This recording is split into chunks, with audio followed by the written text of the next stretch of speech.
मैंने बहुत महाराज फूल चढ़ाए, बहुत धूप चढ़ाया, बहुत दीपक किए, मेरे को कोई परिणाम नहीं आया। आपको ये धूप दीप फल फूल चढ़ा रहे हो ना, इसको आप क्रिया नहीं समझना है। एक्चुअली क्या है कि इस धरती में या हमारे शरीर में या किसी भी जगह ऊर्जा क्रिएट होना हो तो 5 तत्वों का होना जरूरी है। कितने तत्वों का? 5 तत्व। पहला है पृथ्वी तत्व, दूसरा है जल तत्व, तीसरा है अग्नि तत्व, चौथा है आकाश तत्व, पांचवा है वायु तत्व। इसको किसी भी क्रम में ले लो, ये 5 तत्व है। अब आप समझ लो कि आज से आप लोग कितने लोग घर में चंदन घिस के पूजा करते हो भाई? तो कौन से चंदन से करते हो? रेडी चंदन रेडी वाला जो आते हैं। हाँ, तो वो कभी ये जो रेडी वाला डिब्बा बेचते हैं, पूरे भारत में करोड़ों में बेच रहे हैं, ये मुझ पर नाराज ना हो जाएं, लेकिन आपको ये बता दूं कि हम ये चंदन पूजा भगवान को खुश करने या उधर सुगंध आने के लिए नहीं करते हैं। इस दुनिया में जितनी भी तत्व की चीज़ें हैं, जल वायु आकाश अग्नि पृथ्वी, इसका डेंसिटिव मटेरियल को उधर लगा देते हैं, क्योंकि हम 365 दिन 24 घंटा क्या चंदन लगाते रहेंगे? हम एक बार सुबह में लगाएंगे और अगले दिन सुबह एक बार लगाने वाले हैं। ये 24 घंटे तक वो एनर्जी बार रिसाइकिल होना हो तो वो डेंसिटिव मटेरियल होगा, तो ही वो अर्थ एलिमेंट पृथ्वी तत्व वहाँ काम करेगा। तो हमारे पूर्व ऋषियों ने देखा कि मैं मिट्टी लेके भी यंत्र पर डाल दूं। मिट्टी तो पृथ्वी तत्व ही है ना, पृथ्वी से मिट्टी निकला, लेकिन उसमें इतनी एनर्जी नहीं रहेगी जो 24 घंटे तक यंत्र को एनर्जाइज कर सकती है। यंत्र को एनर्जाइज 24 घंटा करना हो, अगर करना हो यंत्र को एनर्जाइज करना हो, तो कौन सी चीज़ है जो आज सुबह में अगर लगा दूं तो कल सुबह तक उसकी एनर्जी उस यंत्र में रहे, ताकि उधर से डिवाइन एनर्जी मुझे प्राप्त हो।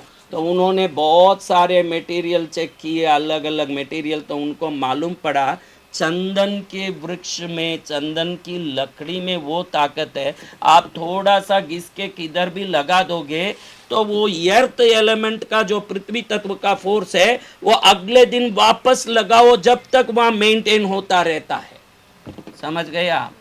तो आपको एक बार पूजा करना है और 24 घंटा उसका फायदा उठाना है, तो हमारे ऋषि मुनियों ने कहा कि चंदन की लकड़ी ले, थोड़ा सा घिस ले और उसको लेके गीले गीले को यंत्र पर लगा देगा, तो अगले दिन जब तू पूजा करेगा तब तक वहाँ अर्थ एलिमेंट का यानी पृथ्वी तत्व का एनर्जी रहेगा। अब आपने चंदन की लकड़ी से पृथ्वी तत्व को उधर स्थापित किया। क्या किया? यानी आज हम पहले समझ गए कि चंदन पूजा नहीं है, वो चंदन पृथ्वी तत्व को यंत्र में प्रवेश कराने का बहुत बड़ा विज्ञान है, ये एक समझ गए। अब चंदन के बाद पुष्प, सुगंधी पुष्प ही चढ़ाना चाहिए। गुलाब, मोगरा, चंपा, चमेली, तुलसी। शास्त्र ये क्यों कहता है? जितना सुगंधी पुष्प होगा, जाति पुष्प सबसे सुगंधी है, तो उसमें आकाश तत्व उतना ही पावरफुल होगा। पुष्प आकाश तत्व है, स्पेस एलिमेंट। क्या एलिमेंट?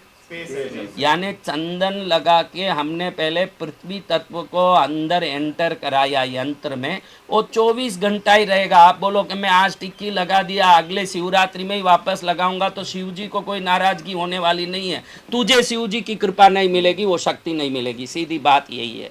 तो अब तो पुष्प चढ़ाता है वो यंत्र पर, तो पुष्प नहीं चढ़ा रहा है उन देवताओं को, आकाश तत्व को यंत्र में या मूर्ति में प्रवेश करा रहा है। क्या करा रहा है? क्या चीज को? आकाश तत्व को चंदन से क्या तत्व प्रवेश कराया? पृथ्वी तत्व। अब तो गुलाब रख रहा है, तो मोगरा रख रहा है, तो चमेली रख रहा है, तो चंपा रख रहा है, तो यंत्र में अब आकाश तत्व प्रवेश करता है। क्या तत्व प्रवेश करता है? आकाश तत्व। तो इसमें पांचों तत्व प्रवेश करेगा, तो उसमें जो देवता हैं वो जागृत होने की तैयारी करते हैं। उससे भी जागृत नहीं हो जाते, हम पूरा देख लें एक बार व्यवस्थित। तो हमको कंपलसरी छोटा सा चंदन की लकड़ी घर में रखना चाहिए, भले ही वो 200 300 500 रुपये का हो, असली चंदन हो, घिसने का एक छोटा पाटा हो, 2 मिनट एक बिंदी लगाएं, जितना घिस लें, 1 मिनट में भी उतना घिस सकते हैं, 2 मिनट में भी घिस सकते हैं, एक बिंदी लगाएं।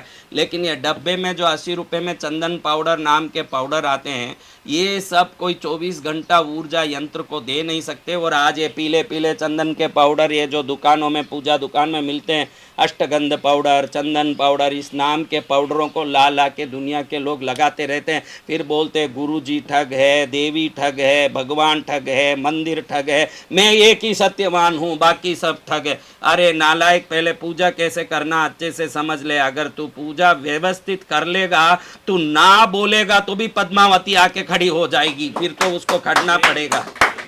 हाँ, मैं बोलूं कि 2 को कितने से गुना करें तो 6 आएगा, तो 2 को 3 से गुना करें तो 6 आएगा। ऐसे मैं बोलूं नहीं नहीं, गणित का मास्टर मेरा दोस्त है, इसलिए मैं 2 को 2 से गुना करूं तो 6 आएगा। तो किसी भी प्रकार का दोस्ती रख, लेकिन 2 का गुणा 3 से होगा तो ही 6 आएगा। तो यंत्र भी मैथ्स के हिसाब से, गणित से ही चलने वाला। जो गणित सही कर दिया तो उसमें से रिजल्ट आ जाएगा। और ये रिजल्ट आने के लिए तुझे आस्तिक नास्तिक होने की जरूरत नहीं है, यंत्र पूजा का ज्ञान रखने की जरूरत है।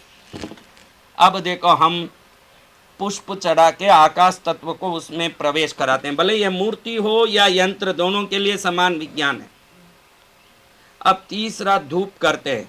क्या करते हैं? धूप। और जो धुआं निकल के यंत्र की तरफ जाता है, ये सब डेंसिटिव एलिमेंट्स को सेलेक्ट किया, यानी फैन नहीं छोड़ सकते यंत्र के सामने, पंखा दौड़ावे तो वायु तत्व प्रकट नहीं होगा, वहाँ होगा, लेकिन जैसे ही फैन बंद होगा वैसे ही वो ऊर्जा खत्म हो जाएगी। धूप में जो सुगंध निकलता है ना, वो सुगंध के साथ जब वो वायु उधर यंत्र की तरफ जाता है, तो वो सुगंध में रहने वाले परमाणु वायु के साथ जब यंत्र में प्रवेश करते हैं, अगले दिन तू धूप करे जब तक वो वायु तत्व को यंत्र में पकड़ के रखता है। इसलिए एकदम सुगंधित धूप होना जरूरी है। कैसा धूप? हाँ, धूप हल्का दो भैया, थोड़ा कम पैसे वाला दो। तो वो तो कम पैसे वाला दुकान वाला दे देगा, लेकिन परिणाम भी कम पैसे वाला टाइप का ही आएगा। और वायु तत्व को प्रवेश करने के लिए हम धूप करते हैं। क्या करते हैं? अब दीपक, क्या? अग्नि तत्व को प्रवेश करना। सीधा आप समझ लिए कि भाई ऐसे दीपक दिखाते हैं, तो आप ये मत समझना कि वो लाइट काम करता है। वो दीपक दिखाते समय वो दीपक के चारों तरफ से जो एनर्जी फैलती है, वो एनर्जी धातु होने से ये मेटल उसको खींच के रख लेती है, तो वो अंदर काम करती है। अखंड दीपक का काम दूसरा है। ये दीपक जो आप दिखा रहे हो, ये वो यंत्र में अग्नि तत्व को प्रवेश करने दिखा रहे हो।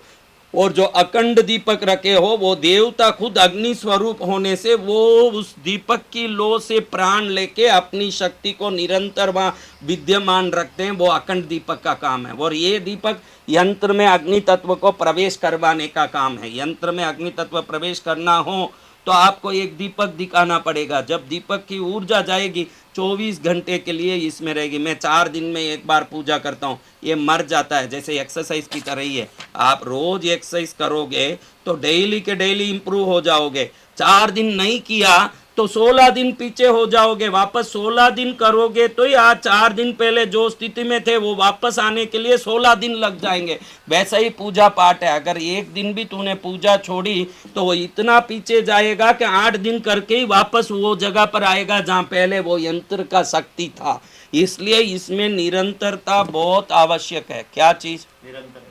अगर मैं छोड़ के करता हूँ, मन आया तो फूल चढ़ाता हूँ। अब आप लोग देखने वाले मान लिए होंगे कि हमारे घर में देवता क्यों नहीं आते। कभी फूल चढ़ा दिया, कभी नहीं चढ़ा दिया, कभी जचा तो किया नहीं किया।